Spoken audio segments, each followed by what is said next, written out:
4వ బర్త్డే సందర్భంగా మన మహాదాత్రి రిటార్మెంట్ సభ్యులందరూ కూడా సార్కి విషయం చెప్దాం. Happy birthday sir. మరి సార్ మన బ్రాంచ్కి వచ్చిన కాడి నుంచి మనతో చాలా ప్రేమానురాగాలతో కానీ లేదా బిజినెస్ సపోర్ట్ విషయంలో కానీ మేనేజ్మెంట్కి మనకి మధ్యలో అంటే ఎండి గారికి మనకి మధ్యలో ఎంతో సపోర్ట్ చేస్తుంటారు. ప్రతి విషయంలో కూడా మన కస్టమర్తో పాత వెంచర్లకు సంబంధించిన కస్టమర్లు కావచ్చు ఎవరైనా వచ్చినప్పుడు కూడా చాలా బాధ్యతగా ఎంతో టైం కేటాయించి కూర్చోటి మాట్లాడుతుంటారు. అంతేకాదు ఆయన ఫోన్లో కూడా చాలా సేపు మాట్లాడుతూ ఏ టైంలో ఫోన్ చేసినా కూడా ఆయన 24/7 సర్వీస్ ఇచ్చినట్టుగా ఇస్తారు. ఒక రకంగా చెప్పాలంటే మహాజాతిలో మార్కెటింగ్ పీపుల్ అందరినీ కూడా ఒక తల్లి పిల్లలను కాపాడుతున్నట్టుగా మన అందరికీ మంచి సపోర్ట్ చేస్తూ మన ఎదుగుదలకి మన వ్యాపారం తెచ్చుకోవడానికి అలాగే మన ఏదైనా మీటింగ్స్ కండక్ట్ చేసుకున్న సైట్ విజిటింగ్ చేసుకున్న ఆల్ ఆస్పెక్ట్లో దాన్ని ఎప్పటికప్పుడు రివ్యూ చేసుకుంటూ బిజినెస్ విషయంలో కూడా ఆయన ప్రతిదీ డెప్త్కి వెళ్ళి కస్టమర్ పాయింట్ ఆఫ్ వ్యూ కూడా మాట్లాడుతుంటారు. అలా రిక్రూట్ చేస్తున్నప్పుడు కూడా చాలా అనలిటికల్గా చూస్తారు. ఒక వ్యక్తికి మన ఏజెంట్ ఇచ్చినా మేనేజర్ ఇచ్చినా హైయర్ క్యాట్ ఇచ్చినా చాలా అనలిటికల్గా డిస్కస్ చేస్తుంటారు ఆయన. అలా చేయటం వల్ల ఏమవుతుందంటే మనం ఒక్కోసారి రెజ్యూమ్ని మనం ఓకే ఫార్మాలిటీగా రికమెండ్ చేసి పంపిస్తాం, కానీ ఈయనతో మాట్లాడుతున్నప్పుడు ఏమవుతుందంటే మనం రిక్రూట్ చేస్తున్న candidate A type of candidate వస్తున్నాడు, అతనికి ఏం క్యాడర్ ఇచ్చాము, అతని నుంచి బిజినెస్ ఎలా తెచ్చుకుంటున్నాము అన్నదంతా కూడా ఆయన చాలా డెప్త్కి డిస్కస్ చేస్తుంటారు. అది నేను ఆయన దాన్ని గమనించాను. బ్రాంచ్ మేనేజర్తో కూర్చుంటే మాత్రం మనకు తెలియని సబ్జెక్ట్ అంటే మనకు ఒక కోణం తెలుసు, మన మార్కెటింగ్లో బిజినెస్ చేయడం మనకు తెలుసు, అందులో మనం నిష్ఠాతం, అందులో డౌట్ ఏం లేదు. మరో కోణంలో కూడా ఆయన దగ్గర కూర్చుంటే మనం నేర్చుకోవడానికి అవకాశం ఉంటుంది. అలాంటి సూచనలు ఇస్తూ మేనేజ్మెంట్ యొక్క ఆలోచనల్ని ఎప్పటికప్పుడు అప్డేట్ చేస్తూ మన బిజినెస్కి మంచి సపోర్ట్ చేస్తున్న మన బ్రాంచ్ మేనేజర్ గారి బర్త్డే కాబట్టి ఈ సందర్భంగా వారిని మరొకసారి అందరూ కూడా వారికి ఇన్ ఫ్యూచర్ చాలా ఇలాంటి మరెన్నో బర్త్డే జరుపుకోవాలని ఆయురారోగ్యాలతో అష్టైశ్వర్యాలతో చాలా సుఖమైన తన జీవితం ఇలాగ ఆనందంగా ఎప్పటికీ కూడా 120 వచ్చినా కూడా మనతో ఇలాగే కలిసి ఉండాలని అప్పుడు కూడా ఇలాగే ఉండాలి, ఎందుకు గట్టిగానే ఉండాలి ఇలాగే మనం. అలా ఉంటే ఆఫీస్ బాయ్ దగ్గర నుంచి వైస్ ప్రెసిడెంట్ వరకు అందరూ కూడా మన కంట్రోల్లో ఎవరిని ఎలా చూడాలని తెలుసు, అన్ని విషయాలు తెలుసుకుంటూ అప్డేట్ చేస్తుంటారు. కాబట్టి ఈయన ఎప్పటికీ మాతో ఉండాలని అలాగే మంచి సపోర్టు సర్వీస్ కావాలని మనందరినీ బిజినెస్ చేసుకునే విధానంలో సహకరించాలని కోరుకుంటూ మరొకసారి బిఎం సార్కి హ్యాపీ బర్త్డే సార్.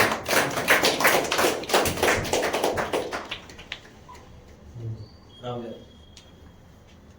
ఎవరు కానీ కాళ్ళు ఎప్పుడు పడుతుంటే ఎప్పుడెప్పుడు కూర్చున్నామని చూస్తున్నాను. మరొకసారి మహాదాత్రి కుటుంబ సభ్యులందరి తరఫున ఎండి గారి తరఫున మీకు నిండు 100 ఏళ్ళు ఆయురారోగ్య ఐశ్వర్యాలతో వర్ధిల్లాలని మనస్ఫూర్తిగా కోరుకుంటున్నాం. ఈ సందర్భంగా అందరూ క్లాప్స్ కొట్టండి అబ్బా ఒకసారి. మొత్తం తరఫున చెప్పేసి అయిపోయింది. ఈ సందర్భం ఎండి గారు ప్రసాద్ గారి 73వ జన్మదిన సందర్భంగా ఆయనకి శుభాకాంక్షలు తెలియజేస్తూ, జనరల్గా గవర్నమెంట్ ఎంప్లాయీస్ అందరూ 62కే రిటైర్మెంట్ ఉంటుంది జనరల్గా. రిటైర్మెంట్ అయిన తర్వాత కూడా మరి యాక్టివ్గా పని చేయాలి అనే ఉద్దేశంతో ఆయన ఉన్నప్పుడు మన సంస్థకి ఆహ్వానించడం జరిగింది. ఎందుకంటే ఆయన 1993-94లోనే మనకి మార్కెటింగ్లో బిజినెస్ ఇచ్చేవారు ఇండైరెక్ట్గా. సో ఆయనకు ఉన్నటువంటి కమ్యూనికేషన్ స్కిల్స్ అన్నీ గమనించి ఆయనతో ర్యాపోర్ట్ అనేది మెయింటైన్ చేయడం జరిగింది. ఆయన యాక్టివ్ ఫస్ట్ కస్టమర్ కాస్త ఏజెంట్ అయ్యాడు, ఏజెంట్ కాస్త చీఫ్ ఏజెంట్ అయ్యాడు, చీఫ్ ఏజెంట్ కాస్త ఎస్ఓ అయ్యాడు, ఎస్ఓ తర్వాత రిటైర్ అయ్యి తర్వాత బిఎం అయ్యాడు, బ్రాంచ్ మేనేజర్ అయ్యాడు. ఇది ఆయన ప్రస్థానం. అంటే మనం ప్రస్థానం అనేది మన బ్రాంచ్ మేనేజర్గా ఉన్నప్పటి నుంచే కాదు, ఆయన ప్రస్థానం అనేది 1993 నుంచే మన దాంతో అసోసియేషన్ మనతో పాటు జర్నీ చేస్తున్నాడు. సో ఆ జర్నీలో భాగంగా ఇప్పటిదాకా సక్సెస్ఫుల్గా రన్ చేశాడు. ఇంకా ఇక్కడ నుంచి రాబోయే కాలంలో రాబోయే దాంట్లో నుంచి మనం భారీ ఎత్తున ప్రణాళికలు తీసుకుంటున్నాం కాబట్టి కంపెనీ వైపు నుంచి కూడా మంచి మంచి విల్లా ప్రాజెక్ట్స్ కానీ మంచి మంచి రెసిడెన్షియల్ ప్రాజెక్ట్స్ అపార్ట్మెంట్ ప్రాజెక్ట్స్ కూడా చేయబోతున్నారు కాబట్టి వారికి వయసు పెరుగుతుంది, దాంతోపాటు బాధ్యతలు కూడా పెరుగుతాయి.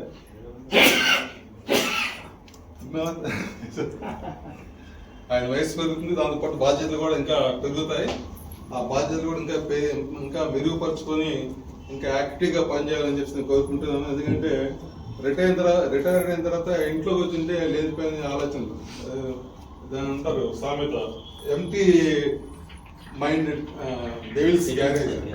అంటే మనకి ఖాళీగా ఉంటేనంటే మన ఆలోచనలన్నీ పరిపరి విధాలు పోయి మానసికంగా కృంగిపోతే ఆటోమేటిక్ శారీరకంగా కృంగిపోతాం, అంతా హెల్తీ కనపడం. చూడండి, రిటైర్ అయిన తర్వాత కూడా పనిచేసే వాళ్ళందరూ చాలా యాక్టివ్గా ఉంటారు, చాలా హ్యాపీగా లైఫ్ లీడ్ చేస్తారు. అదే రిటైర్ అయిన తర్వాత ఇంట్లో కూర్చొని వాళ్ళందరూ అతి త్వరగా వృద్ధాప్యం వచ్చేస్తారు, ఛాయలు కనిపిస్తాయి. అలా కాకుండా ఇంకా 73 కదా, ఇంకా రాబోయే కాలంలో కూడా ఇంకా యాక్టివ్గా పనిచేస్తూ, ఆయన యాక్టివ్గా పనిచేస్తేనే ఆయన యాక్టివ్గా ఉంటాడు. యాక్టివ్గా పనిచేస్తే మాత్రం ఏమవుతాడు, యాక్టివ్గా పనిచేయలేక తగ్గుతారు. అంటే అది గ్లామర్ కూడా తగ్గిపోయింది. అందుకని నుంచి యాక్టివ్గా పనిచేయాలని దగ్గర నుంచి కూడా ఇంకా బాధ్యతలు ఎక్కువ అప్పు చెప్తున్నాము, బాధ్యతలు కూడా తీసుకుంటారని చెప్పి ఆలోచిస్తూ ఈ మరోసారి ఆయనకి జన్మదిన శుభాకాంక్షలు తెలియజేస్తూ సందర్భంగా మీ అందరికీ చాలా థ్యాంక్స్.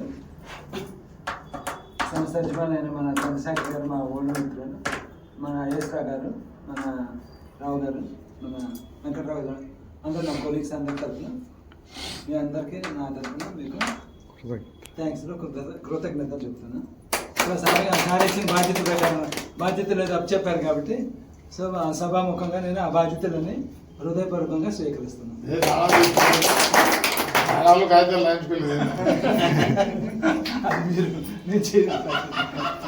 ఇది మన మార్కెటింగ్ వాళ్ళందరికీ చెప్తుంటారు కదా, ట్రైనింగ్ తాళాలు ప్రతి వ్యక్తిని ఇవాళ నుంచి తాళాలు ఇచ్చేస్తున్నాను.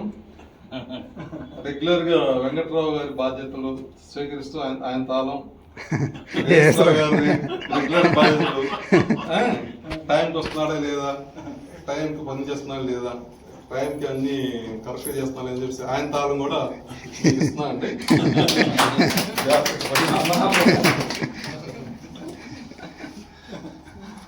Thank you. హ్యాపీ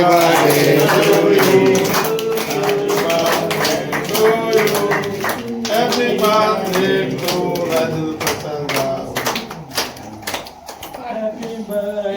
పాట బాగా పాడారే, పాట బాగా పాడారు. చివరి వరకు క్లోజ్ చేశారు మీరు.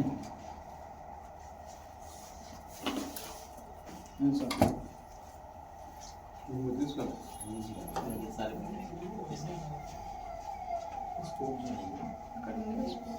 స్పూన్ కట్ చేయండి. ఫ్రెష్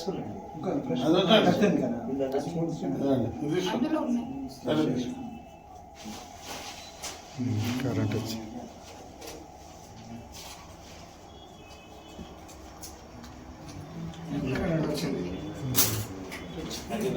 కింద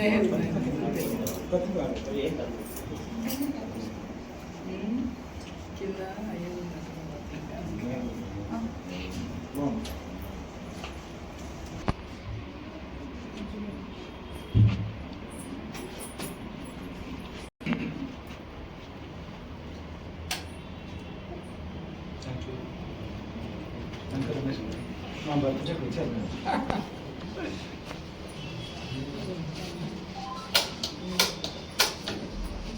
థ్యాంక్ యూ అమ్మ పాప వచ్చేసేసి ఈరోజు సమోసాలు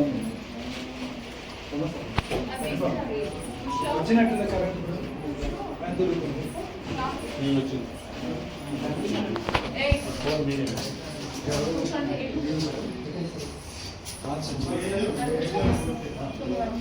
సార్ కృష్ణ